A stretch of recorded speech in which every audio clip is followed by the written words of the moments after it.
Hi, Warriors. As Ryan says, the Powell Pain Index today. Everyone ready for it?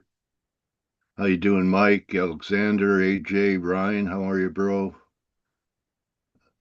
We have Ingmar here, Hugo, James, Kman's here. We have the whole team. Steve Bartholomew. How are you? Good morning, good afternoon, wherever you are in the world. Okay, let's take a look at what's happening here. We have the whole crew. So let's find a way to react to this and pull out some pips.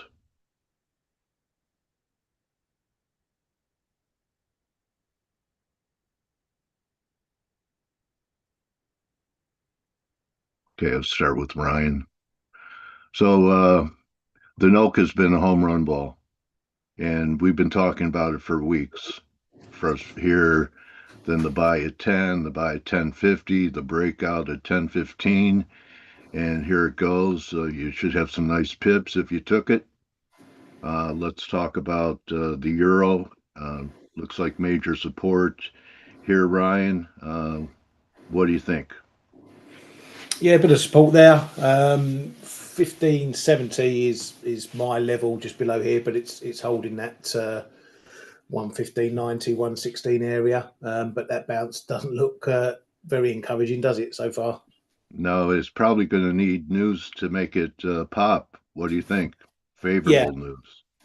Yeah. yeah, Okay. it's going to need it, which could be soft PPI, which is expected, which was opposite to the CPI Yeah. data yesterday. But we know PPI is a much more volatile number, so it could swing around a bit. But again, if it's another hot one, that's going to confirm yesterday's numbers, and we're probably going to see it a bit lower. Yeah. We'll probably break down under 116 and stick. Cable's trying to bounce. It's the weak sister almost all the way back to the lows that we had in June. Uh, I certainly, if I was flat, couldn't sell it in the hole here, but No, could sell it up here if we had some type of bounce up towards 35.80 or so.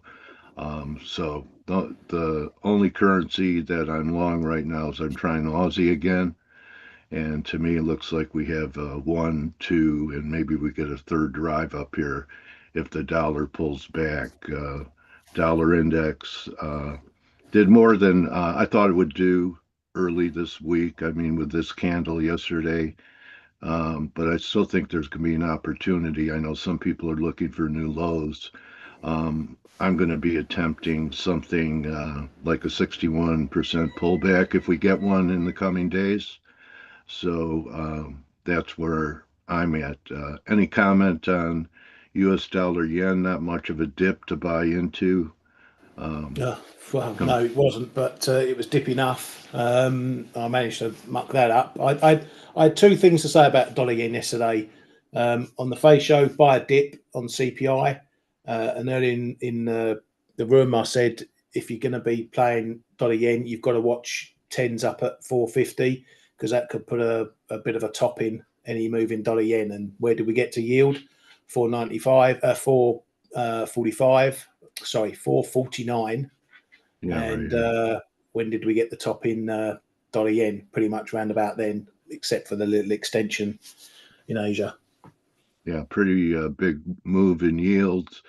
They're coming off a little bit, but I really stand by a call I made a few weeks ago when we broke down from 87 and a half here in TLT that these moody lows are going to give way. I still think that's a probability for me that I think that could happen. Um, Appreciate it, Ryan. Let's get to when Stelios is in here. Our other metalhead is K-Man. Good morning, K-Man. Hi, hi. So was that enough of a dip to get back Uh, into silver if it yesterday? was, if it was, I'm going to be angry. Okay. I'm waiting for 37.30, 36.80, that Okay. zone to reload, and I was just updating and this morning, and I even put it in. in our basic text on the website, I said, is it going to be a waiting for Godot, just like we were waiting to buy at 35 and we never got there? Yeah, I hope not. I hope there is a possibility to buy there. Just to add to my ultra long-term positions. Yeah, but are we going to get it? I would be frustrated if we get back above 38, 40, 50, because that yeah, means that it's just yeah. that quick correction and it may already be over, you know. Well, this would argue that it could be. Yeah. The momentum over 80 before it pulled back inside the Mm, megaphone. I saw someone talking about fifth wave extension up towards 40, mm, which would be what, a buck higher than where we were yeah. And yesterday. let me quickly, while you're on there, look where I have my level. I think it's 41 on the long term. Okay. Um, just 40. You know, if you take if you put some fibs on the whole move from 2011 down to 2020, so you have to go on the monthly or the weekly, the 78.6 comes in at 41 and a half. I think that's a pretty reasonable target for what we are seeing currently. So Okay. that is somewhere I am looking at, and yeah, it's a buck. I mean, in silver, we've seen that we can retrace or take a dollar in a day. So yeah, but I think that's a reasonable target right now. I may actually offload a few of my very long terms there because I mean, the longer we sit on it, the more it costs funding, of course. No, I'm looking for that. But in the meantime, in the shorter term, yeah, give me 37.30, 36.80, that zone, and I'm going to try to load up a few. Still extremely bait above 35 here. That's the magic number right now. Any Uh, levels in gold? yeah, we're ranging 33 and a quarter, 33 three quarters. The support trend line is coming up and a bit too quickly for me, the longer term support line. And so I'm still going to look at if we get a move lower, 32.85, 90. That is a level I'd probably like. Um, but for now, we're trying to make our mind up, right? I mean, gold is supposedly following yields, but it's now, and as we know for a very long time already, it is an instrument that is a hedge against, even a hedge against inflation, if you want, but also a hedge against potential increasing geopolitical stress, which might come again once those American weapons will be delivered to Ukraine via NATO. And I, if Is it he does doing come, that right away, or is he waiting for the 50 days to ship? no, and I think I, if well, I mean, I may be mistaken, but I think some of it may already be on the way, but it's going to take much more than 50 days to deliver all of them. So he had to start. Yeah, but maybe there is some clause in there somewhere that they cannot use them before those 50 days or so. Uh, I haven't seen all the details about that, but the market is anticipating it, right? So if you anticipate more stress in the geopolitics, you're not going to be selling gold, right? So yeah, I think there's still a fair chance that that thing goes back up. Okay, thanks, Kman. So yesterday, my turnaround Tuesday candidate Very was nice. was a sell in S&Ps. Thanks at 63 with a 30 handle stop, and I took partials, and then the number came back. It brought it back to 63 after the number. The only thing I did wrong is I didn't put it back out, but I stayed with half. And I think you have to sell rips. I think that yesterday's key reversal is going to hold and maybe Mm. a sell rips. Oh, I was going. 6100, 6100, Okay.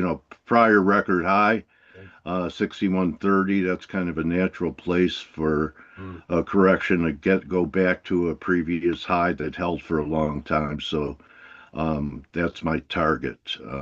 Yeah, Yeah, okay. the view. Yeah, yeah, I the was view. about to ask you where you want to buy the other half back. That's it. I'm Okay. going to try and ride it. For me to hold something for a few weeks is like a lifetime for me. But I'm going to try it. I'm going to try and be Ryan on this trade. And I think that yesterday's action, it was only the semis that really kept the market up yesterday. So we'll see. I think that you know maybe you try something on a fib retracement. 260, 280, something like that if we get up there today after the number. But you can be wrong against, you have a reference point that you didn't have yesterday. Now you have one over the high at 63.07. So you just pick your levels, maybe go somewhere short term, and So, looks like, so go ahead. I was Dale, I was going to say, so what you're doing is showing people what proper risk management is. Now, the second part of the equation is make sure you're sized appropriately based on, your own personal account size, but showing traders risk is the first question you should always ask before you get in a trade. Where am I wrong? And Exactly. most traders get it. They do the opposite. They're so enthralled in FOMO or I want to make money that they're thinking how much money they can make, but they never think about where they're wrong. And what we've taught for decades, and this is one of the things that I think that if you're listening and you're one of the new listeners, you should be thinking what Dale's thinking in his process. Where am I wrong? And can I make more money if I'm right than if I was wrong? And that's exactly what you're pointing out. So I wanted to highlight that, Dale. Good stuff. Okay. Thanks, man. I will say though, up here I didn't have a reference point, so there are times that I will use a money stop because I don't have a market stop. So if I'm probing something that's making a new high or new low, and I'm doing it because I have divergences and I think it's going to fail, I'll just come up with maybe the daily ATR for a Yeah. stop. It's a money stop, but it's a stop, okay, so that I don't keep scaling into oblivion. Uh, It's interesting. First of all, I'm going to give you guys listening in. This is the very first time I'm going to talk about this, and our team's going to talk about this. But August 7th, mark your calendars. We'll have a lot of, we'll going to inform you guys of all this stuff. We're going to have a company risk management webinar for you guys. That's going to be it's going to have, Dale's going to be there, Ryan, Kman, myself, I Greg is will. trying I to will attend. be there. I Yeah, confirmed it. Yeah. I mean, look, we're going to be talking about it's so big, Dale, risk management, money Yeah. stop. I know people that trade their P&L versus trading what they see. We're going to talk about all of that and the importance of risk management, which in essence is your the whole reason and how traders survive. So mark Yeah. your calendars, August 7th. It's going to be in the afternoon in the UK, later morning in the US. We'll have details for you guys in the next week or so. Sorry, I just needed to jump in and say that. And spread the word to all your followers and people that you talk to because there's really going to be a top-notch elite crew that you guys whose work you guys respect. That really, even when you get patterns in play, you see that there's a stop, but you don't know how they're coming up with it. And I've talked about stops. How not to place a stop a pip above or below a swing high or low because you're just going to be fodder for the algos. So that's also important is stop placement, not just having a stop. So uh, yeah, that's going to be a great event for people. Yeah, Hells we yeah. record. Yeah, we record everything we do, and if not, the government does. Well, yeah, in order to attend, you'll have to be in our subscribe to our newsletter. But in the newsletter, the link will be there, so you'll be able to register. And if you're not there, you can register if you can't be there live, you register and then you'll get the recording. So, Okay, Blake, I turned over the charts to you. oh Let's shit. take a Okay. look. Let's take a I'll look do at that. those beautiful Forex Analytics charts that people get when they become a member. But Uh, speaking of which, we were just talking about this rip higher, and I'll ask the guys here. In the Swissy just absolutely just took off and hit resistance. Now, if you guys don't know why, this is a resistance, this is the breakdown point, and it's really critical. And if you didn't know that was the level, well, you can always go to the bias chart, and you'll notice that I put an asterisk there yesterday, 80/40. That's what defines the bearish trend in the Swissy. And we just literally hit that just now. Like, this is really critical. We pulled out of this pennant, not in the direction that I thought we were going to, because this is a bearish pennant, but we broke to the upside. Obviously, the dollar is ripped higher as a result, and I got to point this out, and then I'm gonna come back to the guys here real quick. The euro, I mean, you guys were talking about it. This is the rising trend line that we've been holding. It's also the 618 retracement. I got to imagine, and I said this yesterday in the chat room, the stops that are building right now below 115.80 are probably really big at this moment because, again, it's a rising trend line. It's a 618 retracement. The 38% retracement of this entire move doesn't come down to like 115.40 or so. But I have to assume that at this stage, how many stops are being built right here? So if we have a PPI number that comes in hot, I mean, you saw what you saw what the CPI basically in line, even though it had some, inflationary undertones. You saw what an inline number did with CPI because everybody turned around and said, well, shit, we're going to get higher prices in the next couple of months. We might as well just start buying the dollar now. And then how about if producer inflation shows a little bit of uptick, then we're going to see the euros trading down at 115 later today. Once we start getting down towards 115, 114, this is where I start getting more attracted and being long euros. But right up here, you got to think about how vulnerable it is. And this is one thing I just want to mention before we go on. I was telling all of our traders yesterday, if you were in the Forex Analytics community, we talked about this on the morning edge. We talked about it on the daily roundup. Yesterday was the first day. It was day one. It was day one of anybody who's short the dollar going, oh shit, I'm short the yeah, dollar.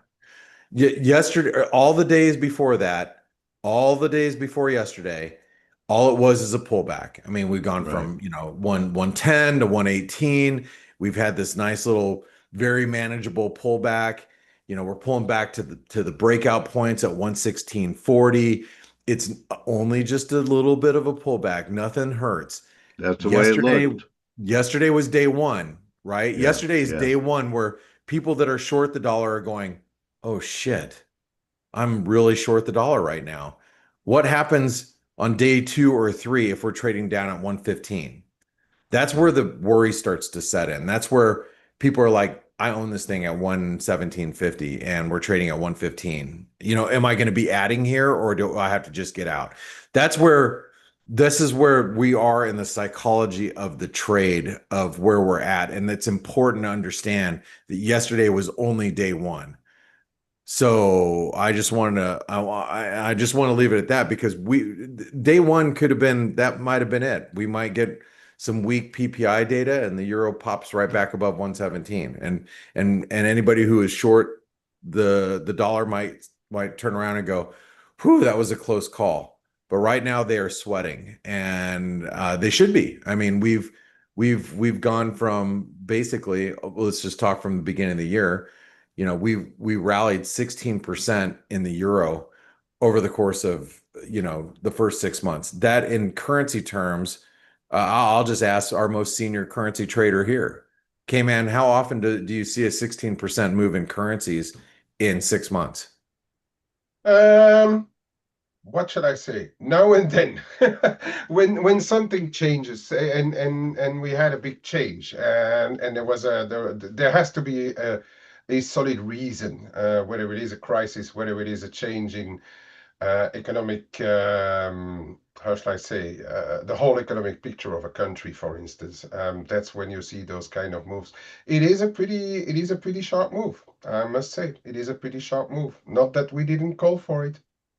Yeah, and yeah, of course there are really good reasons for it, and it's a big change. And I'm the first one to say that I think the euro is going to trade above 120 by year end. I'll be the first one to admit that, but it doesn't mean we're going to go up there in one fell swoop. And to see Exactly. us come back down to 115, 114, 110, That's 112. my number. Yeah, I mean, the you know, Dale, I mean, you think about that from a retracement standpoint, you know, from just from a Yeah, simple retracement standpoint. A 38% retracement comes in at 112. I mean, it's not yeah, that's not a like unrealistic thing to happen right now. So That's anyway, what that's what let's some talk to the harmonics are looking at, by the way, somewhere a move back down in the 112s. yeah, I yeah, mean, you know, if you're an institutional guy or gal, you're a big money type of trader, you're like, look, these are levels that I'm looking to establish to put a stake in the ground and establish my longs as I'm looking for 125 into 2026. You know, that's the kind of moves that we got to be thinking about. But near term, I mean, you see the euros, you know, not too far off of its lows, and we're 9 minutes away from PPI. So, I want to ask Brian really quick. So, what the hell happened with UK CPI? I mean, those are some strong data overnight. Yeah, unsurprisingly. We were talking about on the Flow Show how my missus have been complaining about the cost of our weekly food shop going up by a good chunk. We're not talking a couple of quid here, talking, 10, 15, 20% a week. So it's been coming, and here we are, the Bank of England in a sticky situation where employment is potentially falling, the economy is not doing great, and inflation's going higher, and it's been trending higher for a year. So That's yeah, stagflationary yep, talk you're giving us. yep, So that's absolutely. going to be that's sterling positive, right? And no, it depends.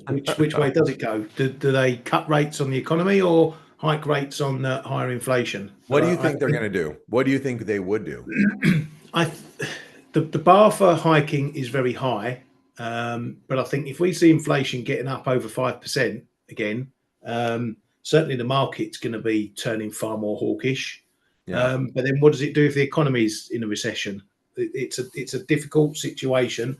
Likely, we see the pound get sold on the back of that because it's a bad situation for anyone to invest in. Okay. All right. Well, I mean, Sterling. I mean, the rally, following the CPI was very short lived. I mean, we're trading at the lows of the session right now. Is this more of a dollar move at this point? Yeah, you only got to look at euro sterling, which did nothing, and that's because the market isn't really trading it. Well, as I say, it doesn't know what to do with it because rate futures or rate implications went from 56 basis points for the rest of the year in cuts to 49. So we're still hovering around that two cut margin. But what do? Do you buy it on the sterling on the inflation, or do you sell it on the weaker economy? Right, right. Okay. Well, thank you for the update there. Kman, we've seen the dollar yen looks. I mean, Mm, the yen. Let's just talk yen in general. mm. Obviously the yen's been beat up last couple weeks because of the lack of deals being formed between trade deals between the U.S. and Japan. And we've seen this the dollar yen just poke its head right above resistance here. You guys can see that. It's a little, I don't want to say it's a false breakout, but it's something that got to be a little concerning. But I mean, we're on the heels of PPI right now, so who knows? This can look a lot different in a few minutes. But Yeah, it's a bit like CPI yesterday, but although I would say PPI doesn't have the same weight or should not have the same weight as CPI, and is more volatile as well. But no, I think we may quiet down a bit here, as I was saying on Face as well. I've actually gone flat in yen. But the risk is going to be really Friday and the weekend because now Ishiba is doing he came to meet up with Besant, but Besant said the official line is that they won't talk trade, which is virtually impossible. But anyway, and then the weekend where we have those potentially very messy elections. So it could be that because we have done a serious move, whether it is on dollar yen, but also look at all the yen crosses, right? We've been Yeah. talking about that so often. You look at the euro yen, you look at the sterling yen, and look at sterling. Even with the sterling weakening, the sterling yen is still at the highs. So yen has really been beaten up, and I we may pause a little bit here. That is kind of my thinking, and then we'll have to make a decision once the weekend is over, when we get the election results, plus knowing whether they had any talks about trade and what Besant has to say about them. All right. Well, and that's going to be really interesting, especially with the election. And so if Yeah. you have any yen exposure, thank you, Kman, for bringing us up to speed there. We got about 5 minutes before this PPI data comes out. We also have, I believe we have F1. Do we have FOMC meeting minutes today? Let me clarify that. We have beige book. We have the beige book today. I'm sorry, it's the light brown book, which is always extremely boring. But listening to what some of the regional outlooks will be, I think you might have some economists making some notes there. And you can get all the headlines right here at the live Squawk feed, right on Forex Analytics. Dale, we got a few minutes before this data comes out. What are you looking at today? What are you looking to trade today before you do your interview with George over here? Well, I'd tell stick with the girl you brought to the dance, and so I would sell a rip in S&Ps, say around So close, that 62.70. 261% extension. So close. Yeah, Just yeah. yeah. So with stops over yesterday's highs, I may try and add if the S&Ps like this number, add to shorts. Got it. We do have some earnings coming out in the next. We have some. Obviously, we just came The off some bank the earnings, but you can. banks put in a pretty negative day, and they were leaders on the way up. Besides semis were really the king, but financials really didn't take it as hard in April, and they've almost all of them went to new all-time highs too. So we'll see. Yeah, I mean we just had Goldman just report some decent earnings, and tomorrow we got Netflix after the close. That'll be Mhm. interesting because Netflix is just it's all-time highs because they have the best quality content, most quality online movie content I've ever seen in my life on Netflix. I'm obviously being sarcastic. You were just on the move index, and I'm surprised it hasn't been moving up with the decline in bond prices.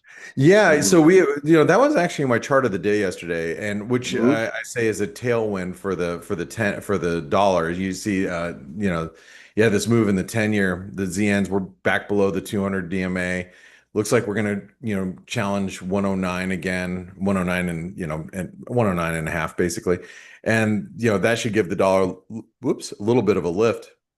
Well, it But is. the I mean, it's move gonna. wouldn't the move index be moving up with the sell-off in treasuries that we've had in the week? And look at it; it's down at the base. You The would move, think yeah. maybe this is a great place to be long the move index. Just like being long VIX down here at Oh, wherever it's yeah. 17 handle or wherever we're at. Okay. So same type of thing. Hey, Ryan, we got just a couple minutes before data comes out. What do you or actually 1 minute. So what are you thinking here today?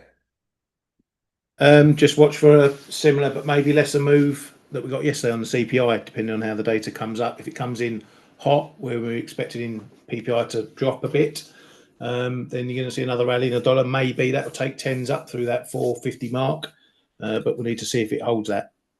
All right. Well, here's the 10-year yield.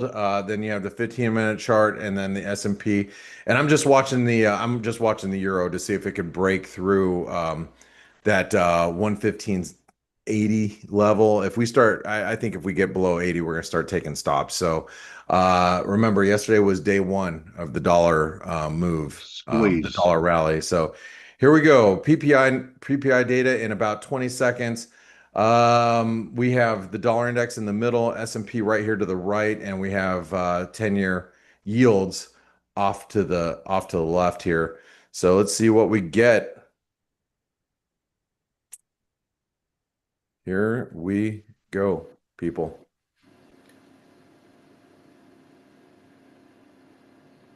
Weak. Softer. Weak. Yeah, well, Wow. soft-ish. Wow. Soft-ish. Year over year. Yeah, I mean, it's And the revised from last month is a tick or a couple of ticks higher. I mean, okay. it is. Yeah. So I don't know if I'd play into that. I don't think I'd play into that dollar weakness right now. Yeah. Be real careful by doing that. The PPIs in themselves are not a trade, in my opinion. They're a very volatile number, aren't they? No, but I mean, those data, if you look at a Oh, little weaker versus expected, but then the revised a little higher, I mean, there's not really too much of an actual trade there, right? What I do yeah. know, though, is that dollar yen is trading just that slightly a bit weaker. I would say that pay a bit attention to the yen crosses. If they start to correct it, they could drag the dollar yen a tad lower, but just on the tip of my toes there. All right. And you can see the dollar index pullback was very quick and Shallow. abrupt, and it just, that scooped it back up. I'd be watching yields here.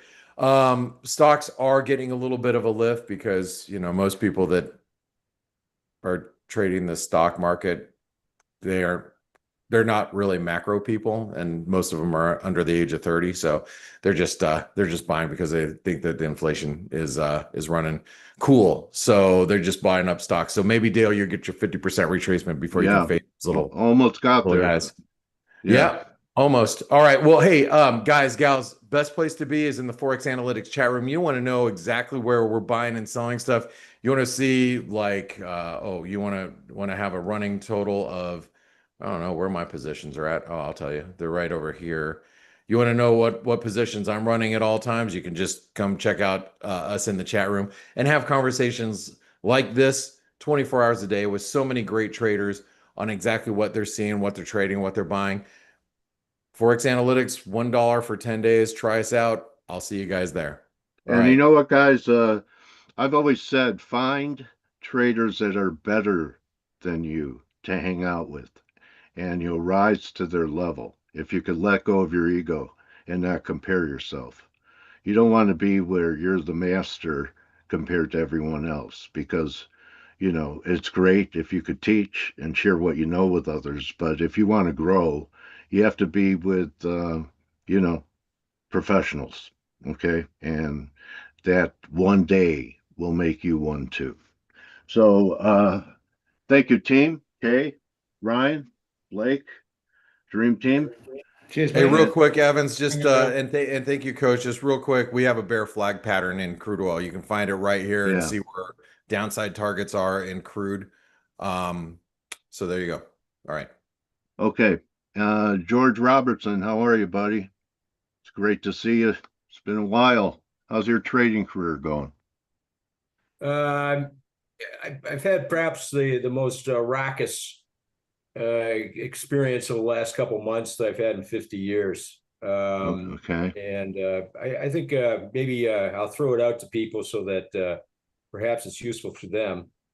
I got as high as up 40% year to date about 4 weeks ago, and I'm now down 17% year to date. Now, the qualifier on that is that when Trump started to sign all those executive orders, I just got the hell out of the market, period. Went to I cash. remember.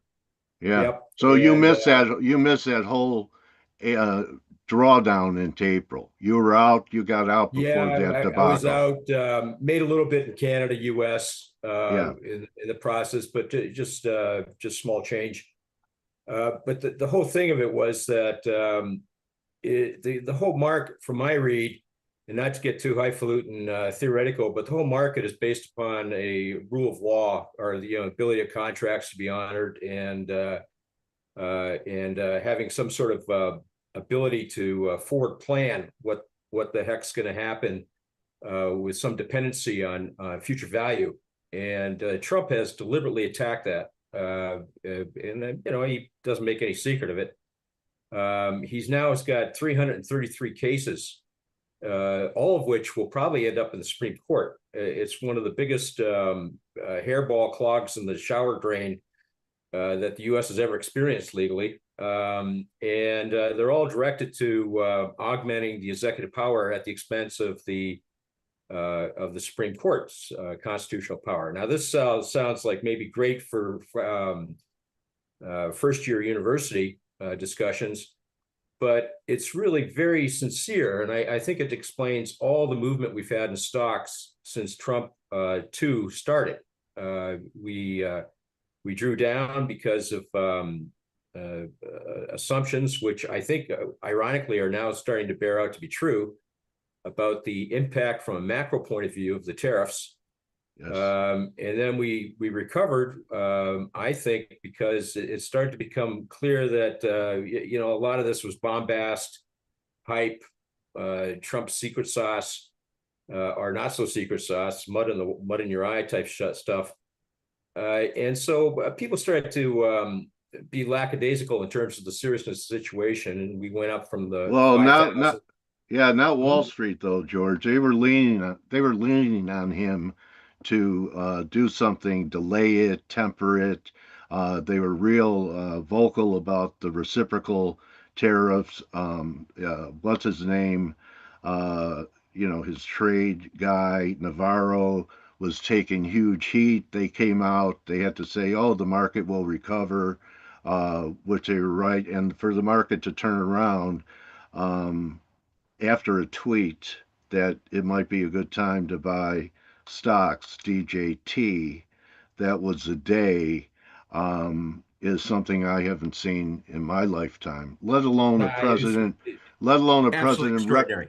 representing a asset class like crypto. Yeah, it sort of it made Nancy Pelosi look like a piker in terms of her inside trading, or advantage trading, I guess would be a better way. I know that if she was inside trading, she would have been put to jail. But you know, it's not clear who the hell prospered from you know, the tweet coming out and then the S&P going on a tear upwards. It's bizarre. I think it's just bizarre, and his chutzpah is just amazing, good for bad. And he says, well, if you think this has ethical or legal problems, well, why don't I do it 10 times more or 100 times more? And at the same time, every single one of these cases that are now in lower federal district courts or in federal district courts appeals, or occasionally going up to the Supreme Court for stay of lower courts actions, every single one of these is still live. It's like you got the 220 volt wire dancing around on the road, and everyone's now just driving by it blithely. It's, you know, business as usual. So not to get into like whether MAGA is good, bad, or politics or all that stuff, just from the essential underpinnings to the market, which which is so ubiquitous that we've just taken for granted, they're on the table. We have no idea where the hell this law is going to break, and if the law goes to the Supreme Court, we're getting every sign. My read, and this is a trading read, but this is the trade, probably the trade of the century, is the Supreme Court federalists, and they're going to shut this guy down, or are they going to like say, hey, you know, thank God Trump arrived, and we're going to give up 200 years of precedents and constitutional definition that we've developed ever since Marshall, and here, Trump, you're in charge, totally. I think the Supreme Court is going to be pretty vicious and adamant, and the reason it's going slow right now is that they want to make sure every I's dotted, every T's crossed, so there's absolutely no room for when they start to rule against Trump. So you think they're going to lean federalists and protect the rule of law? Right, and I think Trump conveniently sort of shows what's his biggest concern was, like, what was it, a month ago or so? He was complaining about how these Federalist Society guys betrayed him by getting him to appoint Coney Barrett, Kavanaugh, even Gorsuch, who actually think the Constitution is pretty important.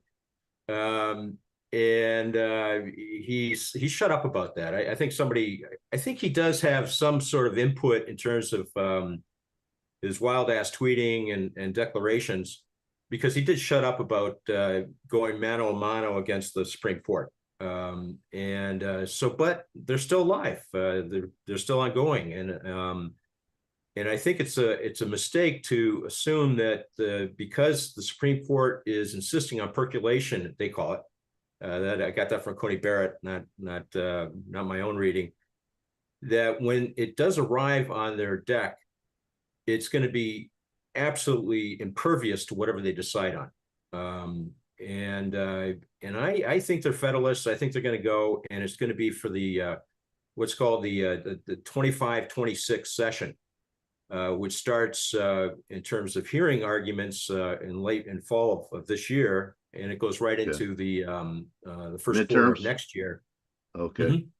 All right. Yeah. I want to give this some context, because you and I have been talking for a few years at least, right, George? 2-3 years. And George was, a bull all the way through. Higher interest rates didn't bother George for his calls for a much higher market. He said that was part of the process. He was right for years, even though there were small corrections, and he stood by his guns, stayed in the market, even when we had that carry trade unwind that we came back from quite quickly, and then changed his view when he saw some of these things happening, that we were going to have a constitutional crisis here.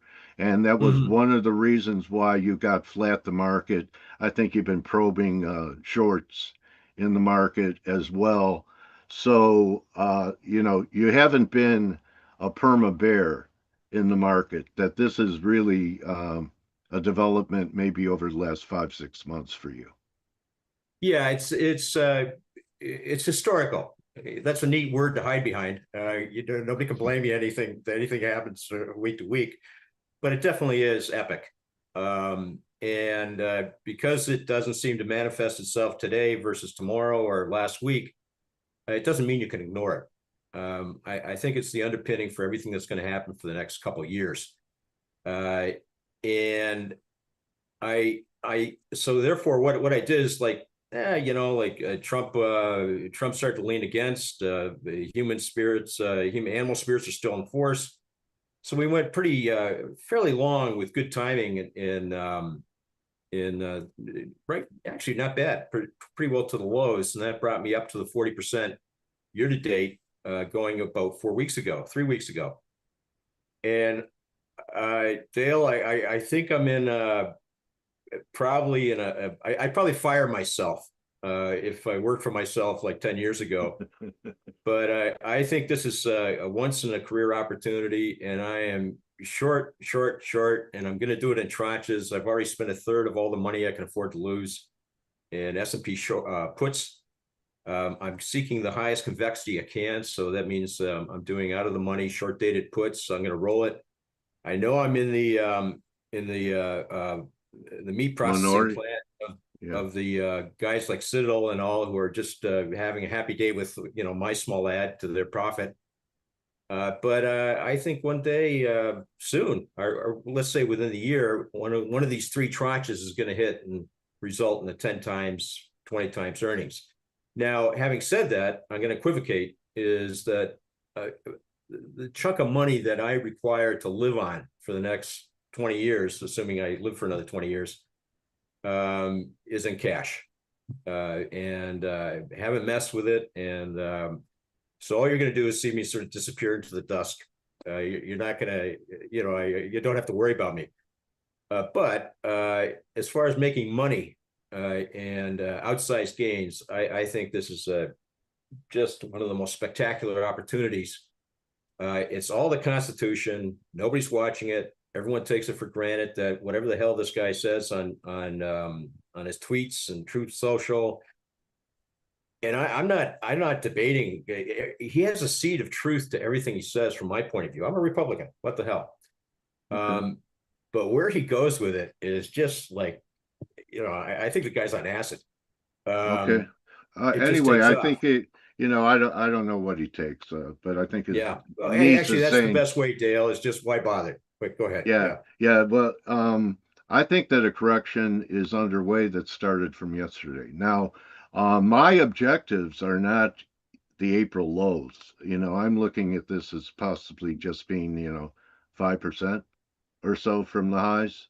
You're looking for the big crash to take out the April lows, or can you Yeah, make but money? Can you make yeah. money on 5% swings Yeah, in your 5% I'm options? happy, and I might Yeah. forget everything I said to you now with 5%, and Okay.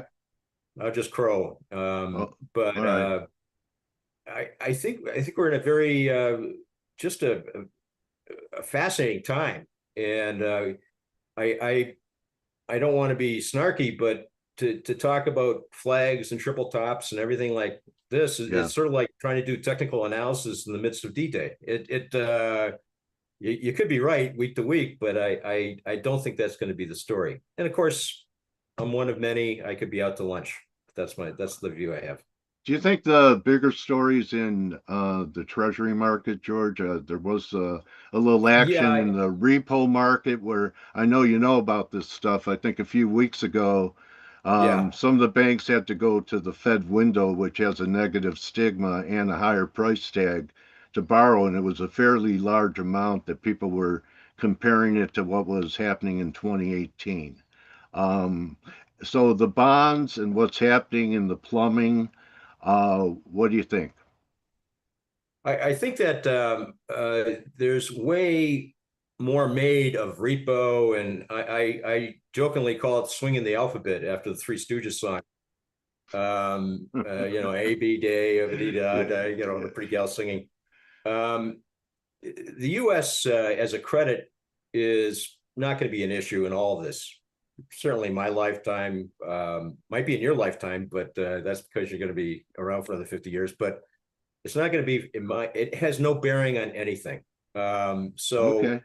whether repo goes up to like 2 trillion or drops down to 1 billion is nothing. And it's just a matter of flipping a switch and saying, okay, issue a billion, issue a trillion, take it back in. It's no more exciting than a guy depositing his cash for his car wash every day at the bank. There's no story there. Where the story is with treasuries is that treasuries, given the credit quality of the U.S. and its permanence, is pricing the economic fate of the country, our outcome for the next decade, 20 years, not in terms of whether it disappears off the face of the earth like the Bitcoin guys talk about, or whether it's going to like go into a happy AI days. It's just going to be there. So whether it's going to be 4% growth for the next 10 years or 6% growth for the next 10 years, as those expectations form, and right now it's very difficult to have any expectations given the current administration, that's where the U.S. Treasury 10-year will be. And then the U.S. Treasury 10-year back to like Fed funds and 3-month bills or whatever is just a logical, actually a mathematical algo to decide, well, if 10 years are here, this is where 3-month T-bills will be. If 10 years are there, that's where they'll change to. A big problem of late, well, it's not a problem, it's just a situation, is the Fed has basically left monetary policy. It used to be, they used to go out of their way to be as simple as hell, a Taylor rule or any sort of rule that if like you're talking today, like PPI was soft. Well, what the hell does that mean these days to the Fed? It means nothing. What it means is that they might change their view on what they say about like 2 basis points over the next 6 months. But as Yeah. far as like, okay, PPI comes out here, therefore Fed funds, as soon as we can, is going to rise 50 basis points, or it's going to drop 50 basis points, and you can hang your hat on it, and which is what we all did for decades and decades, made a good living on. Those days are over. They're far more concerned about the stress test for JP Morgan and still handling the Silicon Valley bank fallout and making sure all the banks and all this monetary talk is basically the Fed placating or pandering to Congress. First, because it's the law, they have to. But it's really, as far as the markets go and input in terms of what the Treasury 10 years is going to do or what have you, the Fed's a non-issue now. It's almost a mirror reflecting the emotional thoughts currently of the marketplace sentiment. It has nothing to do with macroeconomics. Okay, you have a view on the dollar, George? Does that matter? I think that the dollar right now is trading in response to how powerful is China going to be, how powerful Europe's going to be in terms of countering Trump, and are getting what they want. They've had a great ride, and I think from a national security point of view, maybe it's not a bad idea to let China flood the market with cheap dinner plates for Walgreens or Walmart. Because it keeps us from having to put like 2 aircraft carrier task force in the Taiwan area. Right. But China's keen to keep that going, not so much for us or how much money guys are going to make, but just for placating and keeping domestic stability in the Chinese market, which still has a big chunk of it based on exports. So what that comes down to currency is that China is, I don't think they have any choice. I think they're going to be hell-bent to maintain like a 7 yuan to the dollar just to keep this mercantilistic trade flows. And the euro, I think they would like to see it go back down to like 1 or something like that, or 110. Okay. But for now, it's going up, and it's just like, what's your view on the political capabilities of Europe and China and now Canada, who is a really overlooked, powerful player vis-a-vis Trump's trade tariff policy, if not the kingmaker. Why? Well, why does Canada have that much power? I think it's still the largest, if not the second largest trade partner of the United States. Now, that was all fine and good if they minded their P's and Q's and acted like a good province of the United States hegemony, which they're quite happy to do, and everyone was quite happy to do, and they didn't have to get like 50 ballistic missiles or anything like that ready for war. So everything was fat and happy. But Trump, for whatever reason, decided that we don't want to quiet Canada. We want Canada to fully explore all their capabilities and power, which is nobody. Why do it? I mean, you got this nice toy poodle in the living room. Why do you want to train it to attack you? So Canada, by how it might interact with Europe, and it can. Trump taught us how to do that by saying that we're going to take on Greenland. So likely Canada never thought of joining the euro, but now it's on the table.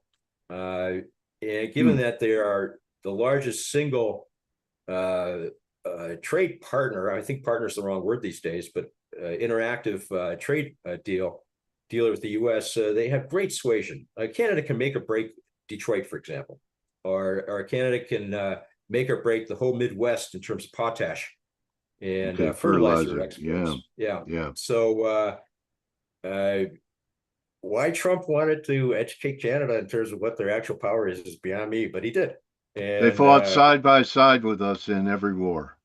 Yeah, they're quite happy. They're friends. They were happy about it, but they're quite. Maybe you saw that John Candy movie where they went to war with Canada. You think that could be, George? I think that movie is a brilliant movie for macroeconomic instruction these days. And John Candy was completely in charge with the garbage truck with obscenities on it until the Royal Canadian Mounted Police pulled him over and said, "No, we need that in bilingual. So you gotta change the shit to murd and that stuff." So let me ask you, with this happening and your view on the market, does that include, the market and the economy are two different things, aren't they?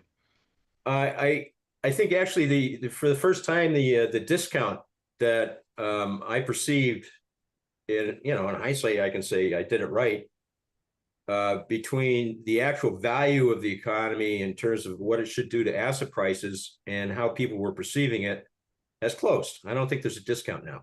Okay.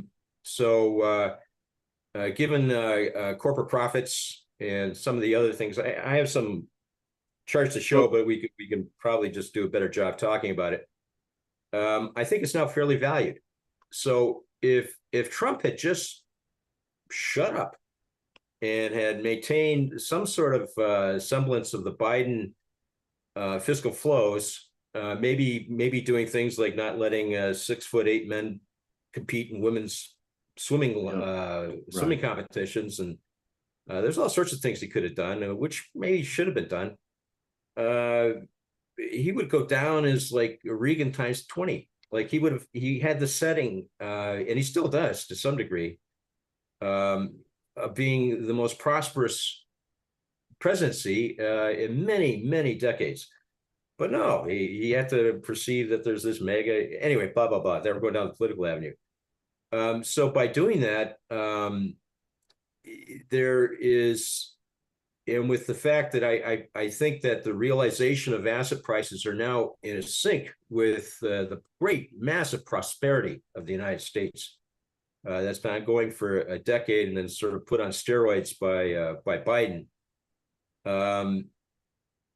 It means that we're very vulnerable to any sort of really political commotion of substance, and I think Trump has gone out of his way to give it to us. I don't know, maybe this guy prevails and he ends up having a royal presidency here on for the next century. I don't think so. But that will become the big issue. And then if a 10 to 20% discounting, which is the norm of asset prices to the economic reality, reappears. Where would that put the S&P? What's your long-term objective? I think, of course, we need a commotion to go alongside it, some sort of, big crisis. But I think, 4,000, 4,500. I think we saw it in 2022. And, a risk discounting of some sort. And that doesn't take the wind out of the AI sales or whatever. And we got to get rid of, we do have to get rid of some fluff that's going on. And what I mean by fluff is like Bitcoin, crypto. I think of all these things, not in terms of whether Bitcoin's right, Bitcoin's wrong, but just think of it as a distraction to try to figure out what Microsoft's asset value is versus the economy. And we've had so many distractions, which used to just be fun things to mess with, which have become the main act. Like NVIDIA is going to like take over the world, and yes, okay, I get the spiel, I get blockchain, I get all that stuff, but they're distractions for the main issues that are always with us and will continue to be with us. So I think the stable coins too. Like yeah. I almost joined the Trump camp. Like, geez, I sure as hell do not want AI married with the Federal Reserve to be able to track every cent that I do in my life here on, in terms of where I live, what I'm doing, and what I plan to do. I'd like to be able to like edge my tax bill by $100 a year at least. But that game's going to be over. And then not only that, they're going to be able to turn you off to track everybody.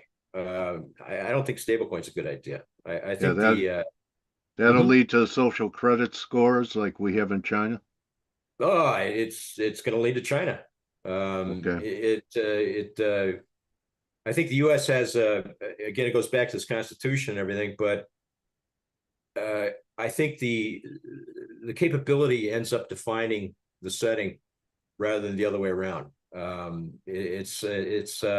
If the U.S. government and ends up with perfect knowledge of you personally at a micro, minute level, and it doesn't really need to look at things in terms of meta or broad base, but just like to the point, that will create the form of government, I think, rather than the other way around. It's not like we have all sorts of trouble that the government. Anyway, that's that's where my I take off about stablecoin. But I think all these distractions have to be removed, at least for a period, so we get back to journeyman macroeconomics and portfolio management stuff. Like for example, you mentioned treasuries. The big problem treasuries have is that the correlation that shows up as covariance in a large portfolio between risk-free treasuries, say the 10-year, to equity, which allows MetLife and Mutual of Omaha, I think they're still in existence. Are they still out hunting lines? But MetLife, New York Life, Northwest, the only way they can function is that there's a reasonable outlook for how U.S. Treasuries will behave versus equity, as this, perhaps it's overplayed at times, but it's the insurance to equity. Well, that's not there anymore. They're actually they actually have a positive correlation of late. Treasuries rally, equity rallies. Interest rates going down is good for equity. It's just it prevents craft from being expressed in terms of very large risk issues that are essential to the United States being a capitalist effort to being run. So rather than say, well, the doom's going to come and I'm going to go get some Bitcoin, I think what you should do is saying, well, the U.S. is pretty big. There's a lot of people that have, they know which side the bread's buttered on. So what's going to change to these assets' behavior to return to a normal valuations? Yeah. And I think that, treasuries definitely, 10-year treasuries could go to 6%, which is a good sign in terms of this, what I just mentioned. Our equity could get shed of this pillaging of the zero trade date to expiry guys. And you mentioned the move and all these vol players of incredible size, who are basically able to define volatility for a week, 2 weeks, 3 weeks. They should be gone so that we can move the risk back to being the source of return for investments over the long run. Anyway, I don't think anyone's going to get me Treasury Secretary anytime soon. So I was thinking more like Fed Chairman. I don't Anyway, think I want that job now. yeah, it's a tough gig. So and in a tough room. So George Robertson, why don't you wrap it with how you think things are going to play out into the fall? Well, I've gotten, as I said, I think it's very, very important to really be risk adverse in terms of that chunk of wealth, money, assets that you got to have. You just can't. This is now's not the day to leverage up and go buy the F-150 pickup truck with all the increments. You should figure out what money you need for the next 20, 30 years in a tough time. And then set that aside. I think cash right now. And then if you're fortunate, and I'm somewhat fortunate, you got a bunch of money that if you lose all of it, you're humiliated, you're embarrassed. My risk manager gets really on my back. We have to go on a camping trip to Canada versus Mrs. Robertson's your risk manager. Risk manager. Right? Let's please treat the risk manager with appropriate respect. Yeah. So I take that money with respect and I've divided it into 3 tranches, and I've already spent a third of it. And I think within 6-9 months, I'm getting one of those tranches will kick, and I'll have like a 20 times return to the risk I put in, which would be more than adequate for now. If all I say is full of it, and Trump is actually just a terrific administrator, and I'm just out to lunch about this Constitution. The Supreme Court is going to I don't know what they're going to do, but Trump's right. He's right. MAGA, the U.S. was in dire crisis before he got elected. And okay, I'll shut up. But if that happens, then I just blow away. I just have to clip my coupons and Okay. maybe I'll keep writing up the monetary frontier with the idea that somebody will pay me $10 a month for I'm sorry for the next 2 years, but that's about it. Okay, George, completely gut level transparency about what you're doing. I respect it. And also your ideas and is it a Chinese curse? May you live in interesting times. So here we are. Yeah, And and the other side of that, Dale, is I may be transparent and humble and a nice guy now, but by God, if I'm right, I'll be king of the world. You won't hear the land of, I'll be, you should probably send people out to try to shut me up now, because if I am right, are you kidding? If you're right, you're gonna have to fly out to San Diego, California for us to have a beer together, George. How about that?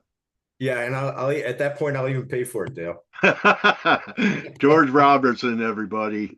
Okay, Guy who talks. Dale, obviously, always a huge compliment that you have me on. I really appreciate it. The last couple of weeks, I'm not getting many invites, so I appreciate the risk taking you're doing by putting me on here. Well, I'm a fan, George, and Okay. you're always welcome here on Face. And Okay. I'll be sending you a DM, and we'll be talking in the fall. Okay, look forward to it, Dale, and I hope you have a great year. Thank you, everyone. At the minimum, follow George on X at Bicker. On X, I'm at Bickering Brattle. That's Wee Mousy from Burns, if anybody wants to get into it. And I run a Substack. It's the cheapest Substack going that I'm aware of, considering what I think is some input. The Monetary Frontier. There it is. So it's right under his handle, and you can go for 10 a month, 8.33 a month, and there are some ideas, and be great to have a watchman like George that you could read as we proceed through the drama. The drama. Quickly, I apologize. I haven't done anything for 3 weeks now. I'm just off COVID. I know it's like my fourth COVID, but boy, this was a tough one. It was brewed in Romania. Went out there to visit family, guys with the U.S. Army, and I came back and I was just strapped. Wow. Just coming out. So that's my excuse as to why there hasn't been much in the monetary frontier. I think you can see I'm starting to feel a little more chipper, so there'll be a lot more product on it. All right, George.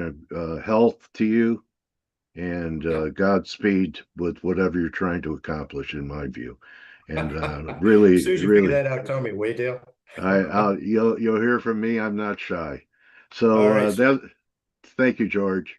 Okay. So all right. So that's a wrap. And everyone, you could join the team in 8 minutes on the Morning Edge. And don't forget, don't just count your pips, count your blessings. See everyone tomorrow. You're welcome, Laura. Adios, everyone.